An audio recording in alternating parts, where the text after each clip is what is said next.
Greetings, greetings, greetings. You are now tuned into the most infamous 13signsastrology.com. My name is Ram Hotep L. Thank you for listening. Thank you for watching. I want to make a brief episode while I'm out here in nature. Well, kind of like out here in nature and halfway out here in the Matrix, because I'm actually in a park, but then next to the park there's a lot of cars driving by, so you may hear a little bit of traffic or what may have you, but I like to do these videos in nature. I like to do these videos in the natural element. I like to do these videos on the land. So I like for you to hear the raw sound, the raw effects. You know, the trucks driving by, but then you hear the birds chirping. That just makes for a good backdrop for a good episode. But anyway, on this particular episode, I want to talk about winners and losers. Because lately, it's been a lot of people walking around kind of like salty, like, I don't know if it's because of the games and people betting or whatever you're doing or whatever, but it's a lot of people walking around salty because in different aspects of their life, whether it's a bet they lost or whether it's a relationship they lost or something that they lost, they walking around salty because they lost something and going around and taking it out on someone else and playing the victim and feeling like because you lost something, now everybody in the world is supposed to acknowledge that, and now we all just, people that's out here living their life, we all just owe you something now because you lost something. So I want to talk about winners and losers. What makes a winner and what makes a loser? You see, it's real simple, and I got to do these type of episodes because these are like self-help, motivational type of episodes because, yeah, you know, you guys want to hear the deep stuff. You want to hear about the aliens and extraterrestrials, but then I still get these emails where you're not even nowhere near spiritually evolved. You're still pointing your finger at your relationship partner, talking about they're the reason why you're in this situation, or you're pointing the finger at some guy you never met, talking about he's the reason why you're in the situation you in. And you just really miss the whole thing about consciousness and spirituality, because the first principle of consciousness and spirituality is studying the self and looking at the self and how you got yourself into this freaky situation. Nobody else got you into this situation. So I got to do these type of episodes because I see that a lot of people haven't really evolved to the point to really understand transcendental topics or metaphysical topics or topics that are very abstract when you still walking around pointing the finger, when you still struggling with your own guilt, when you still haven't really cleaned your own heart up. You know, you're not clean and pure, and you can't come into these higher states and these higher realms with a filthy heart.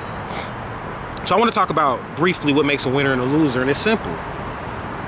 Losers are born and winners are born.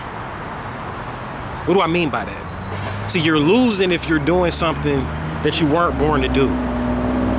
So if you're looking at your life and you just seem like you're always losing, then you're doing something you weren't put here to do.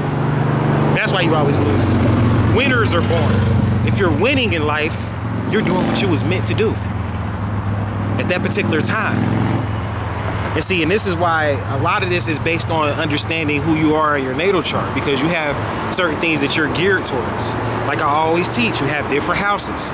That's why if you don't study anything else about astrology, study the houses. I'm getting ready to do a video on houses soon. And you have these different houses in your natal chart, and sometimes you might try to do something that's not really geared towards a house that's favorable for you. Because say, for instance, if you have your sun in the second house, you have two houses that automatically square you, which means you have two areas in life that you really don't understand or don't jug with too well. So if you got sun in the second house, people that have sun in the second house, you square off at the 12th house, you square off on the 5th house. So what does that mean?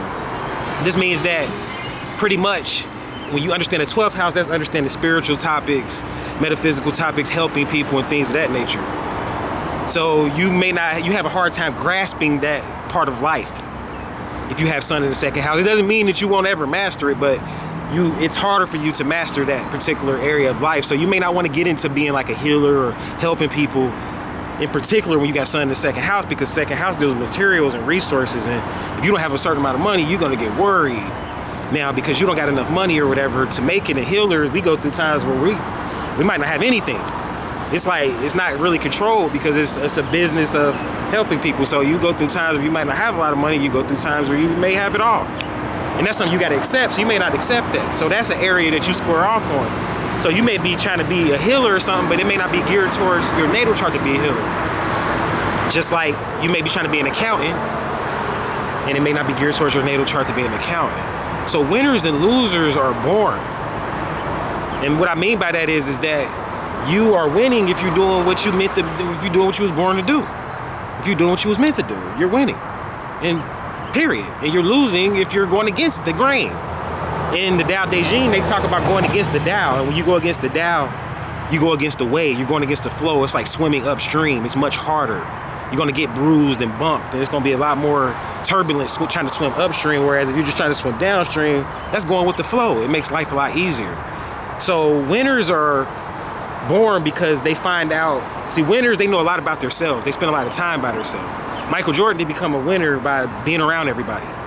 Michael Jordan became a winner because he spent a lot of time with that basketball and he understood himself. And he knew his limitations and what he was good at and what he wasn't so good at. So winners are born because they understand themselves, and that's what I mean. And losers are born because the same token. This is a person that doesn't understand themselves. So you still was born, you still came through a womb. It's just that you don't understand yourself. So that's why you're losing in life. So you gotta understand the stage of life. Like, it's one thing to understand your attributes, but you gotta understand what areas in life to invest in. That's what I'm talking about now. See, your sun sign goes into your attributes, but the houses go into what areas of life to invest in. So if you're a winner or a loser, it's predicated upon, are you investing into the right areas of life? Some people, it's not meant for you to invest in dating and romantic relationships. You're gonna lose in that area because your natal chart is not geared towards that. Because you may have sun in the 8th house and it's not geared towards that. Or sun in the 2nd house. It's not saying it's not geared towards that, but the sun will square off on relationships and dating and having fun. So that's gonna be an area of your life where it may take you more to do. It doesn't mean you don't like to have fun. It just means you may have to put yourself in a situation where you're forced to have fun. You may have to get with a relationship partner where you're forced to experience that fun, where she may like to have fun or whatever. So you get with somebody that likes to have fun, that's happy-go-lucky, and then you experience that aspect of life from being with that particular type of partner. So yeah, that's what it comes down to. Stop being the victim. And I say this over and over again on a lot of my videos, but I'm gonna keep saying it over and over again because people like to come to healers and light workers and people like me because they mad that we did something or some shit and they want to just blame us, or they feel might not be anger. They feel like we're here to help and heal, so they pour out all their problems on us. So sometimes I got to do these videos and pour out what I'm really feeling about what you may have said in the consultation. I didn't really say it. I don't want to address it to you generally, so I'm addressing it in a video. Because you can't be the victim. A lot of people, they playing the victim role. Like, you here in this matrix because you chose it. And until you accept that type of reality, you're not really conscious yet. So you can't get into aliens and universal law and all that if you still playing a victim role. And you mad because you lost. You gotta understand yourself more. So I'm gonna go ahead and shut this video down. Remember, winners are born, losers are born. So I thank you guys for listening. I thank you guys for watching this brief episode. And until we meet again, I'm gonna leave you all with Hotep, Namaste, Wadu. Peace out.